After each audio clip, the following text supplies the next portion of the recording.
Dadına və xarici bazarda rəqabət qabiliyyətinə görə Azərbaycandan ixrac olunan çiyələk məhsuluna tələbat çoxdur. Lənkəranda kənd təsərrüfatının əsas ixrac önümlü sahələrindən biri olan çiyələyin əkin sahələri də bu səbəbdən ilbəil genişləndirilir. Əməkdaşımızın çiyələyin kütləvi şəkildə yığımının aparıldığı plantasiyalardan hazırladığı reportajı izləyək. Bir neçə gündür havaların xoş keçməsi çiyələk sahələrində canlanma yaradıb. Ötən ilin payızında əkilən şitillər 5-6 aylıq qulluqdan sonra məhsula düşüb.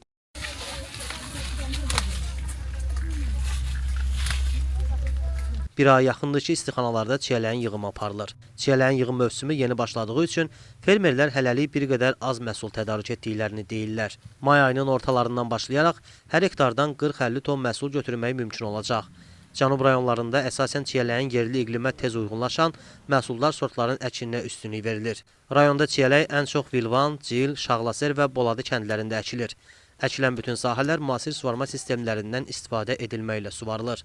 5 illik çiyələk sahəmizdir. Havalar yaxşı olanda məhsul da yaxşı olur.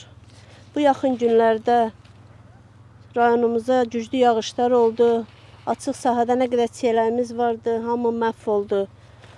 İndi isə havalar qızıb, çiyələk dərişi də başlayıb.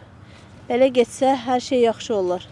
Çiyələyin əkilməsi, becərilməsi yığımı zamanı sahələrdə xeyli işçi çalışır ki, bu da kəndçilərin məşğulluğunun və rifah halının yaxşılaşdırılmasına xidmət edir. Plantasiyalardan yığımın peşəkarcasına aparılması, bazarlara keyfiyyətli məhsulun çıxarılması üçün əsas şərtlərdəndir. Çiyələyi dərməyin də öz qaydaları var. Biz çiyələyi dərəndə saplağından tutub dəririk ki, ona əl toxunmasın. Əl toxunanda yararsız hala düşür. Ona görə ki, xarici bazarlara çıxardılır. Artıq 5 ildir ki, bu təsərrüfatda çalışırıq. Mənim kimi neçə bir də xanım öz ailəsinin büdcəsinə dəstək olmaq üçün burada çalışır. Bu alağını, gübrəsini payız fəslində demək olar ki, bitirdik. İndi bol məhsul vaxtıdır.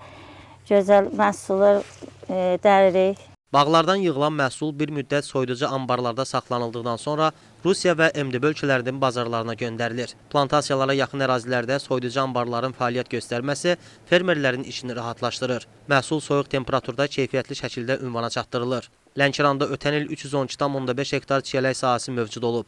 Bu il isə çiyələyin əkin sahəsi bir qədər də artırılaraq 320 hektara çatdırılıb. Keçən mövsüm fermerlər rayon üzrə 2616 ton məhsul toplayaraq yerli və xarici bazarlara çıxarıblar. Məlumat üçün bildirək ki, çiyələk əkini ilə məşğul olan fermerlərə hər hektara görə dövlət tərəfindən 300 manat məbləğində subsidiya ödənilir. Bu da təsərrüfat adamlarında ilbəil çiyələyin əkin sahələrini genişləndirməyə maraq oyadır. Əyyub Məmmədov, Eldəniz Qurbanov, Lənkəran.